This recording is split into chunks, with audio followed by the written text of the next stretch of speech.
ગોઝારિયા ખાતે કેન્દ્રીય ગૃહમંત્રી અમિત શાહની ઉપસ્થિતિમાં શ્રી કે પટેલ અને શ્રીમતી મધુબેન પટેલ નર્સિંગ કોલેજનો ઉદ્ઘાટન સમારોહ યોજાયો। મહેસાણા જિલ્લાના ગોઝારિયા ખાતે શ્રીમતી સમર્થબેન ચુનીલાલ અને શેઠ શ્રી ડોસાભાઈ માધવજી સાર્વજનિક હોસ્પિટલ ગોઝારિયા દ્વારા સંચાલિત શ્રી કે પટેલ અને શ્રીમતી મધુબેન પટેલ નર્સિંગ કોલેજ ઉદ્ઘાટન સમારોહ કેન્દ્રીય ગૃહમંત્રી અમિત શાહના અધ્યક્ષસ્થાને યોજાયો હતો। કેન્દ્રીય ગૃહમંત્રી અમિત શાહે જણાવ્યું કે દેશના યશસ્વી પ્રધાનમંત્રી નરેન્દ્રભાઈ મોદીએ રાષ્ટ્રના નાગરિકોની આરોગ્ય સેવાઓ સુદૃઢ બને તે દિશામાં વર્ષ 2014થી આમૂલચૂલ પરિવર્તન કર્યું છે। તેમણે ઉમેર્યું કે દેશના 60 કરોડ નાગરિકોને 5 લાખના આયુષ્માન કાર્ડ થકી આરોગ્યની સુલભ સેવાઓ મળી રહી છે।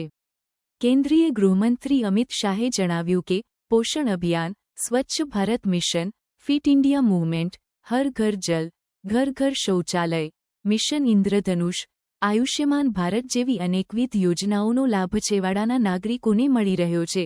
તેમણે જણાવ્યું હતું કે દેશના પ્રધાનમંત્રીના નેતૃત્વમાં આરોગ્ય સેવાઓ વધુ સારી રીતે મળી રહે તે માટે ભૂતકાળમાં 37,000 કરોડના બજેટથી વધારી આજે 1,37,000 કરોડની રકમ માત્ર આરોગ્યની સુખાકારી માટે આપી છે। દેશમાં national digital health ecosystem Ayushman મંદિરથી આરોગ્યની સુખાકારીમાં વધારો થયો છે, જેમાં 7 એમ્સથી આજે 23 એમ્સ, મેડિકલ કોલેજમાં 387થી 780 કોલેજો થઈ છે, જેનાથી ભૂતકાળમાં 51,000 ડોક્ટરો પદવી મેળવતા હતા આજે 1,18,000 ડોક્ટરો દેશને મળી રહ્યા છે।